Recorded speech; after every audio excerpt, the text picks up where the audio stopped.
Hi guys, it's a gorgeous day here in Rhode Island. I think it's about 45 degrees or so. We've been having some really mild temperatures. It's January, so that's pretty awesome. I was just thinking this morning about how the limbic system is like a 3-year-old child. That was one of the things that was taught in the DNRS program, that the limbic system is like a child and we have to treat it like one. So this morning I was thinking about how we have to train our brains not to freak out. And then I remembered what they said about the brain being like a 3-year-old child, the limbic system part of our brain. And I thought, well, if my child is freaking out, let's say my daughter is a little girl and she falls down and she hurts herself, and she comes running to me and she's looking for me for a reaction to see if she needs to freak out. So she's hurt her knee and she starts to cry and she starts to get upset. Now I can do one of two things. I can be like, oh my gosh, what happened? Oh no, this is awful. Look at your knee. It's all red, it's bleeding, it's got stones in it. Oh my gosh, maybe we should take you to the doctor. And I take her in my arms and I grab her and I hold on to her. And she starts screaming now. She starts crying and bawling and freaking out because I just showed her that this was a terrible, terrible emergency situation that she should freak out about.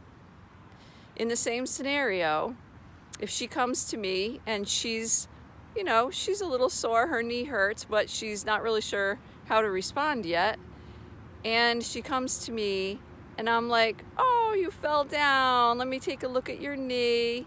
And I sit her down and I look at her knee and I'm like, well, that must have been fun. Did you fall off your bike? Oh, that's not so bad. Let me give it a little kiss. We'll wipe it up a little bit. You'll be fine. That's okay. And so she smiles and we go and we clean it up a little and put a Band-Aid on it. And then she skips out the door and gets back on her bike. So in that sense, it is so much like having a little child that we have to deal with our brains, with our limbic systems, because we're trying to teach them to stop freaking out, to not see everything as a threat the way it's been doing. Because the brain is freaking out because it's trying to protect us. It's perceiving things as a threat that aren't really a threat.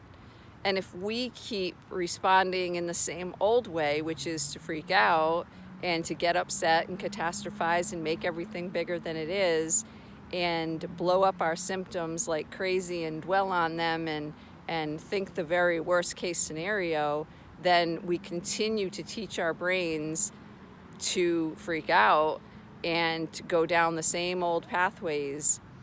But instead, we need to learn to act differently, to respond differently, even though it might be our first instinct to freak out. But we need to calm down, reassess the situation and say, oh, that's okay. It's no big deal. Whatever. I'll get over it. I've had that before. It's not a big deal. I'll be fine. I'm safe. So it's easier said than done, but that's the way it has to be done. We have to remember that our limbic system is scared like a little child, and it's looking to us, the corti, the prefrontal cortex, to make better decisions and to not let the emotional brain take over. So it's looking to us like a child would for our reaction before it does an initial reaction that we can't control, but we can calm it down by the way we respond. So just keep in mind that your limbic system is like a little child and you have to treat it accordingly. And if it was your child, your son, your daughter, you would not want the child to get all upset and freak out and scared and screaming and crying. You would want to comfort and reassure them that they're okay. All right, just wanted to share that. Thanks, guys. Have a good day.